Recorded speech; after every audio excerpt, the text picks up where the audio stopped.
Control করা মুশকিল। আসসালামু আলাইকুম বন্ধুরা, সবাই কেমন আছেন? স্বাগতম আপনাদের স্বপ্ন মিডিয়াতে। আমরা আজকে জানবো স্কুল গ্যাং সিজন 3 এর এপিসোড 4 এর কি ঘটেছে, পুরো গল্প আর রিভিউ একসাথে।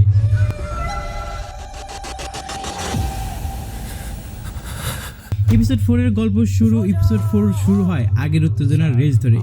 স্কুল গ্যাংয়ের ভিতরে সম্পর্ক এবার আরও নড়বড়ে হয়ে যায়। বন্ধুত্ব আর বিশ্বাসের মাঝখানে দাঁড়িয়ে যায় বড় এক প্রশ্ন, কে আসলে কার পক্ষে?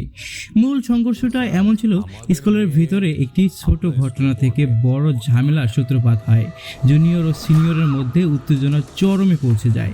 শিক্ষকরা পরিস্থিতি নিয়ন্ত্রণে আনতে চাইলেও ছাত্রদের মধ্যে রাগ আর সন্দেহ থামানো যায় না। আমাদের মতো একটা সরকারি স্কুলে ভর্তি হবে।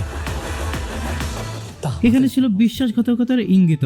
গ্যাংয়ের এক সদস্যের আচরণ সবার চোখে পড়ে, তার কথা আর কাজ মিলছে না। ধীরে ধীরে সবাই বুঝতে পারে গ্যাংয়ের ভিতরেই কেউ একজন শত্রুর সাথে যুক্ত হয়ে আছে। সবচেয়ে বড় টুইট ছিল এমন, এপিসোডের শেষের দিকে সবচেয়ে বড় ধাক্কা আসে। যাকে সবাই সবচেয়ে বেশি বিশ্বাস করেছিল তার আসল মুখোশ খুলে যায়। এই বিশ্বাসঘাতকতা পুরো গ্যাংকে মানসিকভাবে ভেঙে দেয়।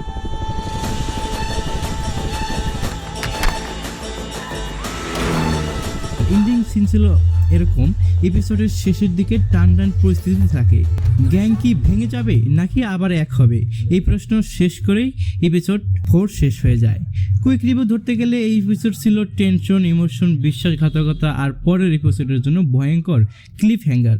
সবশেষে একটা কথাই বলবো, ভিডিও ভালো লাগলে অবশ্যই লাইক করবেন, কমেন্ট করে মতামত জানাবেন আর এমন ভিডিও রিভিউ পেতে স্বপ্ন মিডিয়া সাবস্ক্রাইব করে পাশেই থাকবেন।